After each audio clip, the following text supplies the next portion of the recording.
भक्तजनों, आपका हमारे चैनल दैविक मंत्र पर हार्दिक स्वागत है।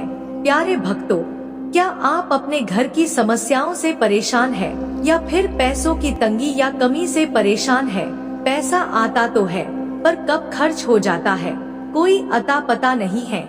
जहाँ 100 रुपए कमाते हैं वहाँ 200 का खर्चा होता है। इसलिए अगर आपके साथ भी ऐसा कुछ हो रहा है और आपको यह वीडियो मिला है तो यकीन मानिए यह आपके लिए शुभ संकेत है, क्योंकि आज से आपकी धन से संबंधी जो भी समस्या है, जिस समस्या से आप बहुत दिनों से परेशान थे, वो पल भर में भगवान श्री लक्ष्मी नारायण जी हर लेंगे।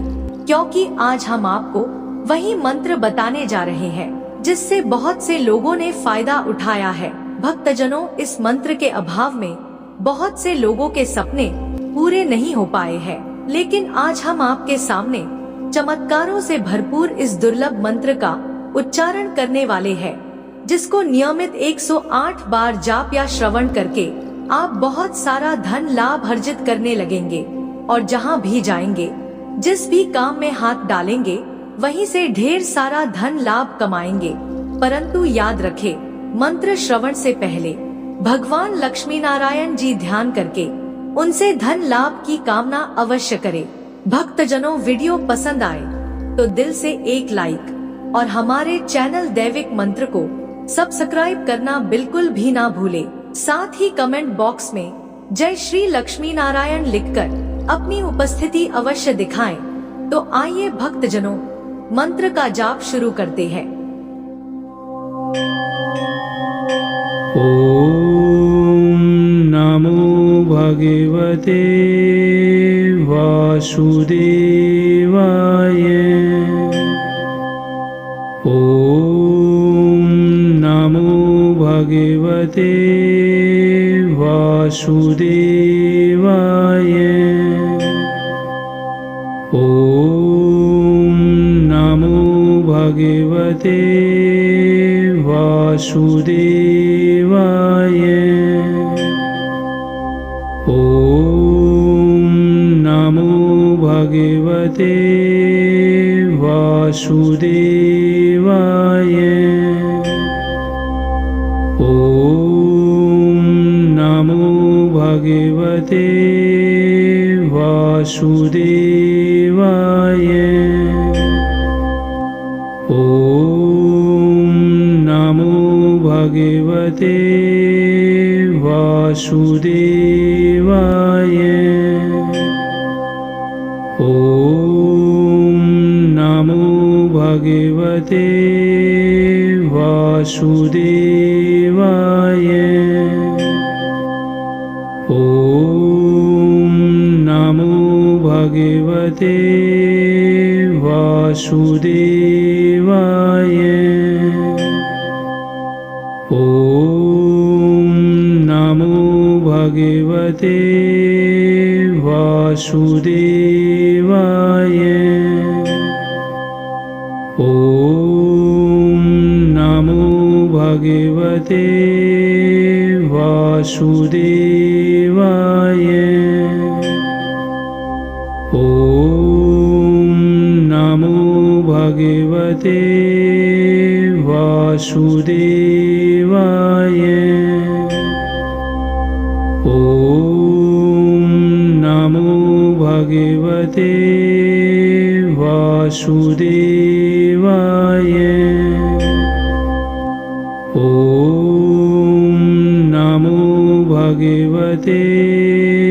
वासुदेवाय।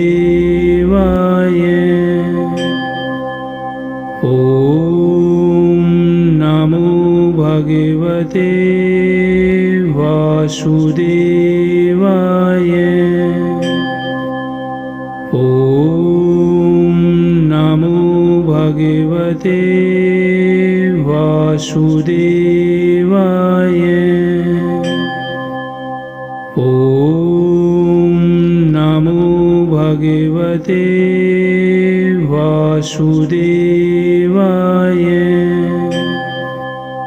ओम नमो भगवते वासुदेवाय।